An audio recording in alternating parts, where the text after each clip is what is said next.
அனைவருக்கும் வணக்கங்கள். நாணயங்கள் சேகரிப்பாளர்களுக்கு ஒரு நாணயமான பதிவு. புக்கு வந்திருக்கு 2024-25 சாய்நாத் ரெட்டப்பா புக்கு. ஏற்கனவே ஒரு 5 மட்டும் வாங்கினேன், அது சோல்ட் ஆயிடுச்சு. 5 எனக்குள்ளதையும் சேர்த்து கொடுத்துட்டேன் கேட்குறாருன்னு சொல்லி.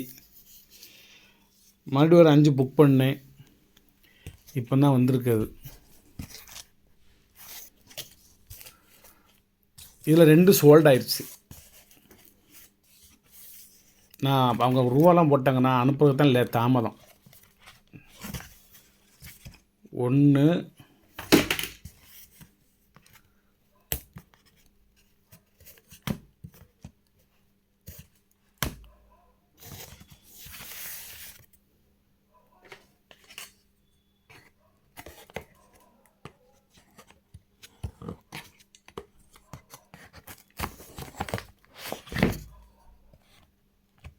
எவ்வளோ இதுன்னு பாருங்க.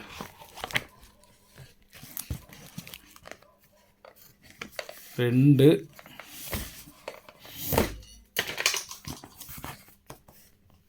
இதுக்குன்னு தனியாக செய்வாம்பூல் இருக்குது அட்டைப்பட்டி.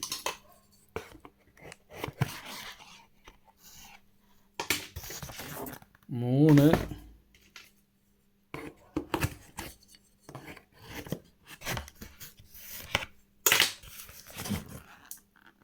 4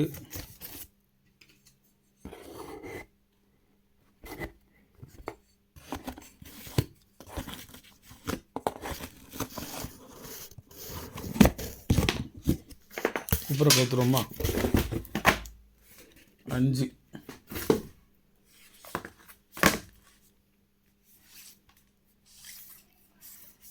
இதில் வந்து 1 நமக்கு கண்டிப்பாக வேணும். இன்னொரு தடவை புக் பண்ணிக்கிட்டு வர முடியாது. 15 நாள் ஆகுது புக் பண்ணி புத்தகம் வர்றதுக்கு.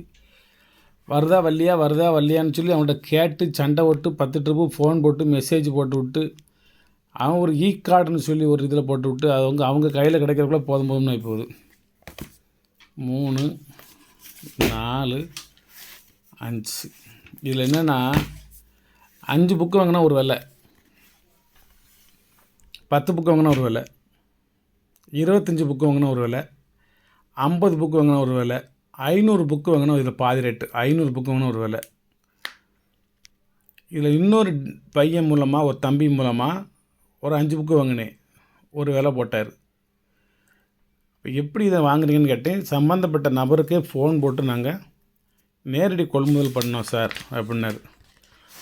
சரி, நம்மளும் தான் படிச்சிருக்கோம் அப்படின்னு சொல்லி இதில் ஒரு செல் நம்பர் இருக்குது. அந்த செல் நம்பருக்கு நானே ஃபோன் போட்டு நேரடியாக கொள்முதல் பண்ணேன்.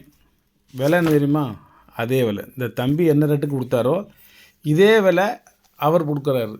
அப்போ நம்ம இவர்கிட்ட வாங்குறதும் அவர்கிட்ட வாங்குறதுக்கும் என்ன வித்தியாசம்னு பார்த்துக்கோங்க.